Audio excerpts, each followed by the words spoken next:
Student, कैसे हैं आप लोग। हमारे चैनल नर्सल एग्जाम्स में आप लोगों का स्वागत है। तो आज की वीडियो में हम चर्चा करेंगे कि आबकारी की जो तैयारी की रणनीति क्या होनी चाहिए, क्योंकि 25 फरवरी में अब एग्जाम डेट तय हो गई। आज से लगभग आप लोगों के पास 50 दिन बचे हैं। ठीक है, ये जरूर ध्यान रखना कि 50 दिन है। ठीक है, 50 दिन बचे हैं। अब देखो, जिस तरीके से अब आयोग क्वेश्चन पूछ रहा है, वीडियो का पेपर आप लोगों ने देख लिया होगा, तो उसके लिए तो आपको एक प्रॉपर रणनीति बनानी ही पड़ेगी। रणनीति तब बनेगी, एक तो आपका जो क्वेश्चन का टारगेट है, नंबर का टारगेट आपको फिक्स करना पड़ेगा। आपको एक अंदाजा लगाना पड़ेगा कि मेरिट कितनी हो सकती है। ठीक है, और फिर उसके बाद आप अपना टारगेट करोगे। तो जैसे मैं मोटा मोटा बता रहा हूँ, आप अपने हिसाब से आगे पीछे कर लोगे। जैसे कुछ पोस्ट में कितना है, 60 का फिजिकल है। 60 के फिजिकल में मान के चलो आप, अगर ये 60 का फिजिकल है यहाँ, तो इसमें से जो नॉर्मल लाएंगे वो कम से कम 50 के करीब तो लाएंगे ही लोग। ठीक है, 50। ये नॉर्मल की बात बता रहा हूँ, एक्सीलेंट नहीं बता रहा हूँ। एक्सीलेंट तो जो जितना लाएगा वो इतना रहेगा ही। और जो रिटर्न लाएगा, इसमें 100 का अगर रिटर्न होगा तो आपको यहाँ जरूरत पड़ेगी कम से कम 60 प्लस लाने की। 60 प्लस नंबर आपको लाने ही पड़ेंगे। तो एवरेज है इतना, कम भी हो सकता है, मतलब 5 नंबर कम मान लो, 5 नंबर ज्यादा मान लो, इतने नंबर लाने पड़ेंगे। तो टारगेट बनाना पड़ेगा आपको 60 क्वेश्चन का। अब कुछ लोग क्या कहते हैं कि हमें तो केवल एसआई ही देना है, एसआई की पोस्ट कम है, डिमांड ज़्यादा है, ज़्यादा लोग एसआई के लिए भरेंगे, सबकी प्रेफरेंस वही रहनी है। तो अगर ये 100 का होगा तो एसआई का मान के चलो, क्योंकि इसमें फिजिकल का तो है नहीं कुछ, फिजिकल में केवल नाप जोक है। तो आपको हर हाल में मेरे हिसाब से जो रहेगा, तो इसमें आप मेरे हिसाब से 75 प्लस तो रखना ही पड़ेगा। इससे कम बहुत कम मिनिमम चांस है कि इससे कम मेरिट रह जाए एसआई के लिए, लेकिन इससे ज़्यादा रहेगा जहां तक उम्मीद है। और क्यों रहेगा ये देख लो थोड़ा। अब देखो, जो वीडियो का एग्जाम था वो ग्रेजुएशन लेवल का था, ग्रेजुएशन का थोड़ा सा टफ रहता है। तो इसका जो पेपर रहेगा वो हल्का सा आसान रहेगा, हो सके इतना ही रहे, लेकिन इसका टफ नहीं जाएगा, इतना तय है। क्योंकि ये इंटरमीडिएट लेवल का, इंटरमीडिएट के बच्चे से जितनी उम्मीद की जा सकती है, तो इतने क्वेश्चन पूछेंगे, तो हल्का सा कम रहेगा। अगर उसका लेवल कम रहा तो मेरिट बढ़नी ही बढ़नी है। अगर मान लो कि इसका लेवल रहा, मान लो ये रहा वीडियो वाला, तो तब भी लगभग यही पहुंचनी है, क्योंकि बहुत लोगों के इसमें नंबर बहुत ज़्यादा भी हैं। ठीक है, वो तो एवरेज के, कल मैंने बताया था कि 60 से 65 के बीच में लोग जो ठीक ठाक पढ़ते हैं उनके नंबर इतने हैं। तो आपको अगर ऐसा ही सोच रहे तो ऐसा का आपको 75 प्लस का अपना टारगेट बनाना पड़ेगा। और इसके लिए ये होगा, कुछ है जिनके फिजिकल ने जुड़ने, वो अलग पोस्ट है इसमें। ठीक है, जैसे सत परिवर्तन है, कौन सा है। अब देखो आएगा क्या क्या इसमें, हिंदी, एक तो हिंदी आनी है, एक यूके आना है, और अगला आना है जीएस आना है। ठीक है, जनरल स्टडी। हिंदी का जिस तरीके से आपका पूछ रहा है, जैसे कुलमाऊनी, गढ़वाली, लोकोक्ति, मुहावरे पूछ रहे हैं उस तरीके से। और अगली बार हो सके, क्योंकि हिंदी भी थी तो वो भी टफ था, क्योंकि मिलाने वाले आगे तो ऑप्शन 4 ऑप्शन मिलाने पड़ रहे थे। एक आध कुछ सिंपल थे, और जो जनसंचार का, पत्रकारिता का पूछा गया था वो भी टफ क्वेश्चन था, वो भी इतनी आसानी से नहीं मिल रहा था। तो हिंदी में मेरे हिसाब से मान के चलोगे आपको 16 नंबर के, 16 से 17 के बीच में आप लोगों के नंबर रह जाने चाहिए। 16 से 17 के बीच में आप ले आओगे, क्योंकि अब लोकोक्ति मुहावरे भी पढ़ोगे। और एक चीज और है कि लोकोक्ति मुहावरे के बहुत सारी बुक्स हैं, जैसे मैं जो दून लाइब्रेरी का मेंबर हूँ, वहाँ बहुत सारी जो बुक्स रखी हैं लोकोक्ति मुहावरे वाले, तो उनकी मैं फोटो खींच के अपना जो हमारा फेसबुक पेज है नेशनल एग्जाम्स, वहाँ डाल दूंगा। आप वहाँ से उन्हें पढ़ लेना, 1-2 बार पढ़ोगे तो वो हो जाएगा, लगभग दिमाग याद तो आ ही जाएंगे। तो ये आपके वहाँ से हो जाएंगे। बाकी हिंदी का और सब चीज का आप ध्यान रखोगे खुद ही, जैसे पढ़ते आ रहे हो। ठीक है, अब देखो जैसे यूके है, उत्तराखंड में कुछ तो सिंपल क्वेश्चन थे बिल्कुल एकदम परीक्षावाणी से। ठीक है, परीक्षावाणी में भी आपको पहले से 181 तक पेज है, वहां तक आप रट लो। उसके बाद जो प्रीवियस ईयर है 1-2 बार उन्हें पढ़ लो, तो आपके लगभग क्वेश्चन जो 25 क्वेश्चन तो वहीं के करीब पहुंच रहे। कुछ क्वेश्चन ऐसे हैं जो थोड़े से करंट से रिलेटेड है, रिपोर्ट से संबंधित है। जैसे मान लो युवा नीति के आ गया, युवा नीति में पूछ लेंगे कौन सा रहेगा। उसके अलावा कोई सी रिपोर्ट आ गई, जैसे मान लो कि अभी मतलब खनन पे कोई रिपोर्ट आ गई, रिपोर्ट में क्या क्या दिया गया खनन पे, तो ये आप लोगों को तो शायद मुश्किल मिलेगा। तो मैं क्या करूंगा, जैसे मैं ऑफलाइन क्लास चलाऊंगा इसके बारे में, वैसे तो मैं डिटेल से भी बताता हूँ तुम्हें। तो ये सारी रिपोर्ट्स जो होती है, मेन मेन जो फैक्ट होते हैं, वो उसकी साइट से डाउनलोड करके मैं मेन मेन फैक्ट आप लोगों को यहाँ लिखवा दूंगा। ठीक है, रिपोर्ट्स। तो इसमें मान के चलो कि आपके लगभग 30 से 32 के करीब तो क्वेश्चन आप ले ही आओगे, क्योंकि आप बहुत ज्यादा पढ़ रहे हैं। जो लोग स्टूडेंट वो पढ़ रहे हैं लगातार, उत्तराखंड ही पढ़ रहे हैं। और इसमें उत्तराखंड के लिए किसी कोचिंग में जाने की मेरे हिसाब से, देखो हमारा भी कोचिंग चलता है, मैं बता रहा हूँ, अभी बताऊंगा कोचिंग के बारे में भी, हमारा भी चलता है। आप अगर केवल उत्तराखंड के लिए जा रहे हैं तो कोई फायदा नहीं जाने का। ठीक है, उत्तराखंड के भरोसे तो आप खुद से ही परीक्षावाणी अगर कवर करोगे, और इसके अलावा जो प्रीवियस ईयर पढ़ लोगे, तो आप इस कंडीशन में आ जाओगे, वहां से पास कर लोगे। जो अधिकतर जो स्टूडेंट के क्वेश्चन गलत हुए वो सिंपल गलत हुए, तो सिंपल क्वेश्चन आपके नहीं गलत होने चाहिए। रहा रिपोर्ट्स का जो कुछ और सूचनाएं हैं या फिर कोई साइट्स के बारे में है या फिर कोई अधिनियम बना है उसके जो फैक्ट है या फिर बजट के बारे में, वो मैं साथ साथ क्लास चलाऊंगा, वहां आप लोगों को लिखवा दूंगा। ठीक है, लगभग कवर हो जाएगा। तो 30 से 32 के करीब ये इतने क्वेश्चन आप ले ही आएंगे। अब आता है जीएस। जीएस के मुख्यतः इसे 2 हिस्सों में बांटना पड़ेगा आपको, 2 नहीं 3 हिस्सों में। ठीक है, एक तो जीएस का मुख्य भाग आ गया रीजनिंग। ठीक है, रीजनिंग आ गया, ये तो पूरी 10 नंबर की कन्फर्म है, यानी इसका अलग एक सेक्शन बना दिया कि 10 नंबर की ही आएगी। इसके अलावा जीएस में जो आता है जीके का पार्ट भी आता है। जैसे मान लो एक किताब पूछ रही वीडियो में मत विलास प्रहसन, वो जीएस का क्वेश्चन था, जीके का क्वेश्चन था। ठीक है, जीके जीएस में अंतर होता है, इसके बारे में मैंने बताया रखा, तो फिर एक बार बता दूंगा कभी। तो ये जीके आता है। अगला आता है इसमें जीएस ही आता है कॉन्सेप्ट वाला, कॉन्सेप्ट जीएस आता है। जीएस का मतलब कॉन्सेप्ट, जो तरीके से पूछा जाएगा। ऐसा नहीं कि आप हवा में रट के पास हो जाओगे, समझोगे तो तब पास होंगे। पिछली वीडियो में मैंने आप लोगों को ये बताया था कि कॉन्सेप्ट और फैक्ट में अंतर क्या होता है। इस वीडियो का लिंक डिस्क्रिप्शन में भी मिलेगा, ऊपर आई बटन में मिल जाएगा, वीडियो के लास्ट में मिल जाएगा, वहां से जाकर से देख लेना क्या अंतर होता है इसमें। ठीक है, यहाँ बताऊंगा टाइम खराब होगा। तो इतना ये रहता है। ये तो क्वेश्चन पूरे के पूरे आपके सही होने चाहिए रीजनिंग के। ठीक है, रीजनिंग पूरा सही होना चाहिए, और रीजनिंग पूरी क्लासेस मैंने करा रखी चैनल पर, वहां जाके देख लेना। एक आध क्वेश्चन ही बचता है, कभी बहुत ज्यादा टफ हो जाता है, नहीं तो पूरा का पूरा वहीं से मिल जाता है, तरीका वहां से मिल जाता है। बाकी प्रैक्टिस आप खुद से कर लें, वहां से पढ़ोगे तो आपकी पूरी रीजनिंग हो जाएगी। और फिर भी कोई टॉपिक बचा तो कमेंट करके बता देना, वही टॉपिक में समझा दूंगा।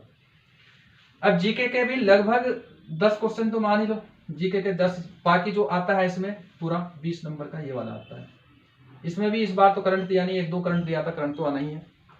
और इस बार दे दी तो इकोनॉमिक्स दे दी, कॉन्सेप्ट ठीक ठाक पूछा है इसमें। और इकोनॉमिक्स पूरा सब्जेक्ट कॉन्सेप्ट बेस है, फैक्ट उसमें रहता ही नहीं। फैक्ट रहता तो फिर वो करंट में चला जाता है। तो इसी कारण बहुत सारे स्टूडेंट बाहर उड़ गए। उनका कारण ये था कि बहुत सारे टीचर्स ने दिमाग में पहले ही बिठा रखा था कि एक आध क्वेश्चन आना है इकोनॉमिक्स का, और वो छोड़ दो, उसमें टाइम खराब करोगे, कोई फायदा नहीं, क्योंकि पहले से वो टीचर से ही नहीं आ रही। तो ये प्रॉब्लम हो जाती है। तो आपको जो सिलेबस में दिया है पूरा सिलेबस तैयार करना चाहिए। ठीक है, वो आयोग की मर्जी है, उसे कहां से पूछना, उसने बता दिया कि इतना आएगा बस। तो यहां से 30 से 32 है यहाँ, तो मेरे हिसाब से यहाँ भी आपको 30 प्लस ही क्वेश्चन रहने चाहिए आपके। 30 प्लस मान के चलता हूं मैं। आप 30 प्लस में 35 भी पहुंच सकते हैं, ज्यादा भी या कम भी रह सकते हैं, तो 30 प्लस मान के चल रहे हैं आप। तो टोटल अगर एवरेज जोड़ो इनका तो मान के चलो 75 नंबर है, ये आपका टारगेट होना चाहिए। और इतने में आप लोगों ने देख लिया कि ये इतने का वो है कि इतने में सिलेक्शन के चांसेस है। 75 प्लस आराम से ला सकते हो अगर सही से रखोगे। देखो ये कोर एरिया बनाओ, यहाँ से गलत नहीं होना चाहिए, जीके का नहीं होना चाहिए गलत। लुसेंट से पढ़ोगे जीके, वहां से कंप्लीट हो जाएगी, पीछे सारा विविध प्रकार का जो लिखा हुआ वहां से पढ़ लोगे आप, उसमें भी। और हर जैसे सब्जेक्ट के पीछे उसके सीधे सीधे फैक्ट दिए रहते हैं। ये किताब जैसे वो आई थी मत विलास प्रहसन, सारा उसमें लुसेंट में ही है। तो ये जीके वहां से कवर हो जाएगी। इसके अलावा कोई एडिशनल हुआ तो कमेंट करके बता देना। तो उसमें कुछ क्या है कि बहुत सारी बुक्स है मेरे पास, वो उसकी मैं फोटो अपने फेसबुक पेज पे नेशनल एग्जाम पे मैं डाल दूंगा, वहां से आप देख लेना। ठीक है, देखो ये तरीका आप लोगों का होना चाहिए। इसमें से टारगेट बनाओ इतना, इसमें पर्यायवाची विलोम शब्द ये सारे अपने रट रटा के रखो, इनसे यहाँ से गलत ना हो, रीजनिंग गलत ना हो। जीके का पार्ट वहां से कर दोगे तो स्टैंड से। कॉन्सेप्ट है, यहाँ से कॉन्सेप्ट में थोड़ी दिक्कत होगी। ठीक है, ये तो रिपोर्ट्स के बारे में मैं पढ़ा दूंगा आपको, क्योंकि मैं इसकी फ्री क्लास भी दूंगा आप लोगों को। रिपोर्ट के बारे में जो जो नई चीज है कॉन्सेप्ट वाली बताऊंगा। अब यहाँ के कॉन्सेप्ट के बारे में बात करते हैं। देखो इसमें बहुत सारी चीज है, जैसे मान लो कि अभी इसमें पूछ लेके वैदिक धर्म का गंगा घाटी में बसने का निम्न में से क्या कारण है, वहां ऑप्शन ऐसे दे देगा कि अगर आपने वैदिक धर्म समझा होगा या वैदिक काल समझा होगा, वो तभी आंसर दोगे। सीधे सीधे फैक्ट नहीं पूछेंगे जो लुसेंट वाले होते हैं, जीके वाले नहीं होते, वो नहीं, उसका आंसर दे नहीं पाओगे। तो वो क्या रहेगा, यहाँ रहेगा। तो मैं क्या करूंगा, आपको पूरा एक जो से क्लासेस मैं आप लोगों को दूंगा जो यूट्यूब पे चलेगी, तो उसमें एक पूरा डायग्राम बना दूं, वहां बसने के क्या क्या कारण थे, उनका पिछले राजाओं से जो पिछला काल था हड़प्पा काल, उससे क्या संबंध है, अगले को उसका क्या फर्क पड़ेगा, और वहां का जो सामाजिक बदलाव वो कैसा हो रहा है, वहां का जो महिलाओं की स्थिति वो कैसी हो रही है, धार्मिक बदलाव क्या क्या हो रहा है। ये मोटा मोटा मैं फैक्ट में आप लोगों को बता दूंगा, जिससे आपके दिमाग में सेट बैठ जाएगा। अगर यहाँ से क्वेश्चन आया इस जगह से तो वहां से आपका हो जाएगा। ठीक है, अब इसके बाद अगला आता है, जैसे इसमें और कॉन्सेप्ट आए जितने भी, वो मैं आप लोगों को करा दूंगा। तो कुल मिला के कहने का मतलब ये है कि ये आपका टारगेट होना चाहिए। आपको अंदाजा लगा लिया आपने कि इतना है, इससे कम भी हो सकता है, ज्यादा भी हो सकता है। ज्यादा का तो बहुत मुश्किल चांस है, मतलब सॉरी कम का तो बहुत मुश्किल चांस है, ज्यादा का ही चांस होगा एसआई में। तो ये एवरेज रह सकता है 60 के, थोड़ा बहुत 1-2 नंबर ऊपर चला जाएगा, 1-2 नंबर नीचे आ जाएगा। ठीक है, उसके लिए अब मैं बहुत सारे स्टूडेंट का जो कॉल आ रही थी, एक तो कोचिंग के बारे में पूछ रहे थे। देखो हमारी कोचिंग देहरादून में करणपुर में चलती है। अभी तो एक हॉल में चला रखी थी हमने, बड़े वाले हॉल में। तो वहाँ ही 20-25 लोग बैठते थे, क्योंकि ज़्यादा स्टूडेंट आ नहीं पाते थे इसमें, इसलिए 20-25 ही थे। अब कानपुर में सोच रहे हैं ये शुरू हो जाएगा जल्दी 1-2 दिन में ही, और स्पेशल बैच इसका चलाएंगे जहां बिल्कुल आप लोगों को कॉन्सेप्ट समझाया जाएगा। तो वो तो वहां के लिए है जो आना चाहता है, और फिर इसका एक रेगुलर बैच चलता है वहां भी चलेगा। और जिसमें आपका मतलब जो आने वाले जो वैकेंसी होगी, जैसे सिपाही हो गया, आबकारी हो गया, जो पुलिस के मतलब कांस्टेबल हो गया पुलिस का, और पुलिस का एसआई हो गया, उनके लिए स्पेशल बैच चलाया जाता है। उसमें जो मैथ रीजनिंग भी बिल्कुल डिटेल से, आपने कभी बचपन में पढ़ी हो ना पढ़ी हो, तो मैथ का तरीका देख सकते हैं। पिछली वीडियो में मैंने पढ़ा रखा है मैथ ना आरओ के लिए, तो वहां देख सकते हैं, वो तरीका रहेगा लगभग। तो बाकी यहाँ के टॉपिक के हिसाब से इसमें चल जाएगा, ठीक है। और इसके अलावा कुछ लोगों का ये था कि अब कोचिंग कहाँ करें, ना तो कोचिंग से आ रहा ना फिर कहीं किताब से आ रहा। देखो कोचिंग का मतलब ये होता है कि आप उस सब्जेक्ट को समझे, रटना नहीं है।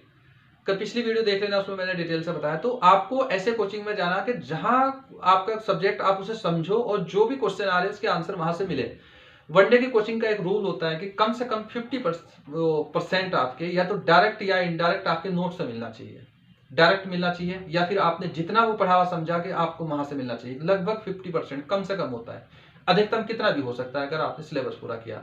ये रूल होता है। अगर इसके अलावा आप कहीं किसी कोचिंग में जा रहे हो तो पहले वहां पढ़ें, उसे देख लें ठीक ठाक करके कि ये सेट बैठ रहा, हमारा जो आंसर मिल रहे या नहीं मिल रहे, हमारे सिलेबस के हिसाब से चल रहा या नहीं चल रहा। इतना आपको, अगर आपने 12th किया है तो इतनी बुद्धि तो होती है कि हमें पता लग जाए कि सही है गलत है। लोगों की देखा देखी नहीं जाना कहीं भी, ठीक है। जैसे मेरे यहाँ आते हैं स्टूडेंट, मैं कभी भी उनसे पहले फीस नहीं लेता। हमारे यहाँ कम से कम 1-1.5 महीना जब वो पढ़ लेते हैं, वो तब खुद ही फीस देते हैं। नहीं तो हमारे यहाँ कोई बाउंडेशन नहीं रहती जिसे पढ़ के जाना चाहो तो, क्योंकि ज़्यादा फिर किसी से ऐसे लेकर कोई फायदा नहीं रहता। और रहा यूट्यूब पे क्या कराऊंगा, मैं यूट्यूब पे जितना कराऊंगा और आपने कुछ खुद से भी करेंगे तब भी आपका हो जाएगा, कोचिंग ज्वाइन करने की जरूरत नहीं पड़ेगी, ठीक है। जैसे मान लो कि मैं यहाँ बहुत सारी चीज कॉन्सेप्ट बताऊंगा, और उसके साथ साथ मैं यूट्यूब पे ये बताऊंगा कि उस किताब से आप ये तैयार कर लो, तो आप वहां से भी आपका हो जाएगा। ऐसा नहीं कि मैं कोई को अपने कोचिंग का प्रचार कर रहा हूँ कि वहाँ, वो तो ये है कि अगर आपको वहाँ पर्सनली पढ़ना है, ऑफलाइन में पढ़ना है, जाकर देखो वहाँ तो फीस देनी पड़ेगी, यहाँ आपको फ्री चल जाएगा। तो यहाँ खुद से थोड़ी मेहनत करनी पड़ेगी, यहाँ भी हो जाएगा, ऐसा नहीं कि यहाँ ना हो, ठीक है। और इसके अलावा जो फीस के बारे में बच्चे पूछ रहे थे, हमारी फीस इतनी नहीं रहती कि हम कोई 12-13 हज़ार लेंगे, 10-12 हज़ार लेंगे, इतनी नहीं, उससे बहुत कम रहती है। मिनिमम फीस रहती है हमारी, ऑफलाइन भी रहती है इतनी कम, ऑनलाइन भी इतनी कम रहती है, क्योंकि कोई प्रोफेशनल तो है नहीं अभी। जब तक ज्वाइनिंग है तब तक के उसके चक्कर में कर रहे हैं, उसके बाद फिर ऑफलाइन तब तक है, उसके बाद फिर पूरा ऑनलाइन ही होना है। और आसपास के मिल गई तो फिर इवनिंग मॉर्निंग चल जाएगा, बस इतना ही हो सकता है। बाकी इतनी फीस नहीं है कि कुछ कोचिंग्स मैंने देखे देहरादून में, करणपुर में ही है, वो 17-18 हज़ार भी लेते हैं, इतने लेते हैं। अब ग्रुप सी के बच्चे के लिए 17-18 हज़ार फीस देना, जो पहाड़ से आया, किसी भी गांव से आया, चाहे प्लेन से हो पहाड़ से, बड़ी मुश्किल होता है। गांव में इतनी वो नहीं रहता कि अब बहुत ज़्यादा इनकम के सोर्स होते हैं, ठीक है। अगर बहुत ज़्यादा पैसा होता तो फिर वो ग्रुप सी की जॉब क्यों करता, IAS PCS करता या फिर कहीं बड़ा बिजनेस करता। तो इसलिए फीस भी हमारी बहुत मिनिमम रहती है। और उम्मीद तो यही है कि आपके जितना मैं ऑनलाइन ये कराऊंगा, रेगुलर क्लास रहेगी, उससे आपका कवर हो जाएगा ये। लेकिन उसका रहेगा जिसने पहले कई साल से तैयारी भी कर रहा है, जिसने अच्छे से ये एग्ज़ाम मतलब जो 1-1, 2-2 नंबर से बाहर हो रहा है, ठीक है। तो बस बाकी कोई क्वारी हो तो आप दिए गए नंबर पर कॉल कर सकते हैं, वहाँ जाकर पूछ लो। और कल से बस आपकी रेगुलर क्लास हो जाएगी शुरू। और जो भी सब्जेक्ट शुरू कराना है वो आप कमेंट में ज़रूर बताओ, क्योंकि पूरा सब्जेक्ट कंटिन्यू नहीं होगा। जो मेन चीज़ें होती है, जहाँ जहाँ गलतियाँ होती हैं स्टूडेंट से, वो सारी चीज़ कॉन्सेप्ट वाला मैं कराता चलूँगा, ठीक है।